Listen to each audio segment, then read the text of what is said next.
माइदांस्रि मन्दिर दालाइ आफादा आरज नब्लाङाव बेखेवनायजों लोगोसे गेवलां सावराय मेल लादों।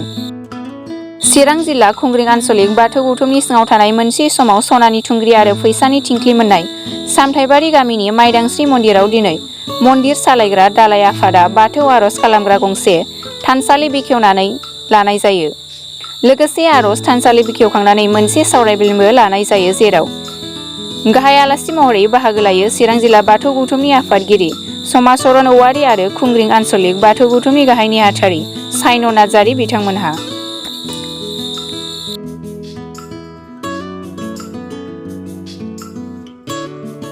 बे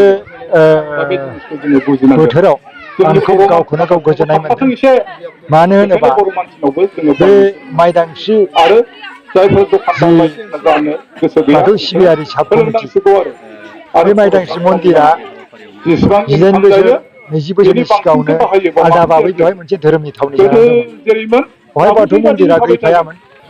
दा बाथौ मन्दिर जेथुखे जोङो धोरोमनि सरसा खालामो, जेथुखे मोनसे जोंहा मन्दिर नांगौ, बे मन्दिर नांगौआव फैनो मोननानै आंखौ बेवहाय सासे कन्टेक्ट स्पिकार लाबोनाय हिसाबै आं खोब गोजोननाय मोनदों। धोरोमनि गियाना इसेबां गोथौ जोंनाव गैयाब्लाबो फंसे फंनै आङो आंनि धोरोम सरसायाव बिजाब बाख्रिफ्राव नायनानै धोरोम बिजाबफ्राव नायनानै फंसे फंनै मोनदों, बेखौ बिलाइनो मोननानै आं गोजोननाय मोनदों।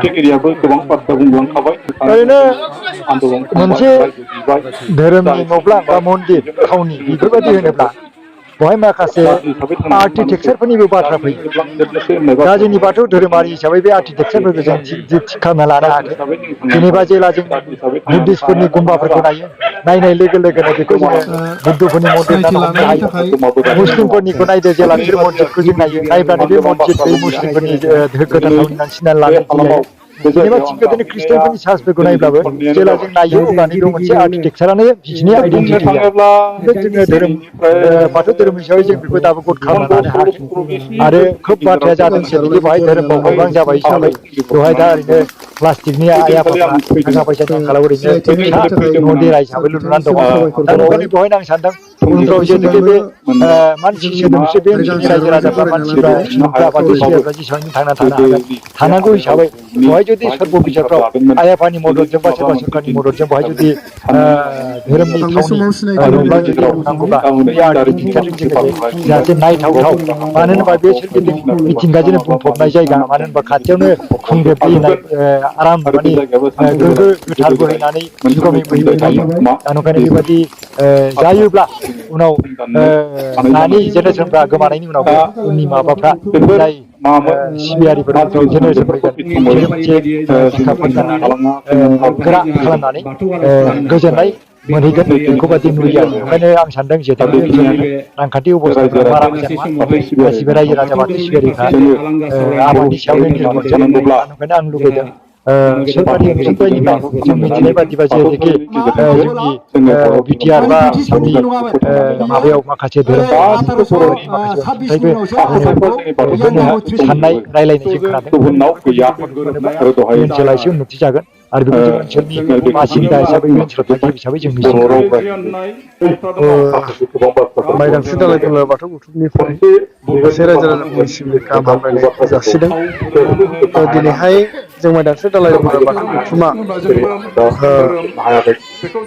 जोंनि नैबे ओनसोलाव बाथौ धोरोमखौ जौगाहोनाय, बाथौ धोरोमखौ फुवारनाय, बाथौ धोरोमखौ आब्रुथि गोनां खालामनाय बे थांखिजों जोङो खुंग्रिं बियाब दुलाराय बाथौ गौथुमनि सिङाव बे माइदांस्रि दालाइ दुलाराय बाथौ गौथुमखौ दानाय जादों। आरो बे दानायनि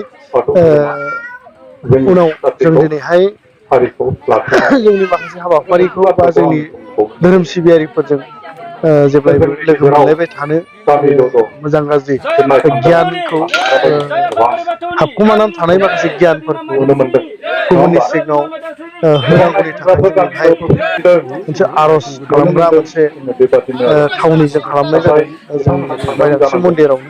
बेवहाय जोङो आर'ज खालामनायनि गेजेरजों जोंनि गाव गावनि सिङाव थाखुमानाय जे गियान, बे गियानखौ जोङो नैबे हाबाफारिनि गेजेरजों होलांनो बे थांखिजोंनो बे आर'जखौ जों खालामनाय जादों।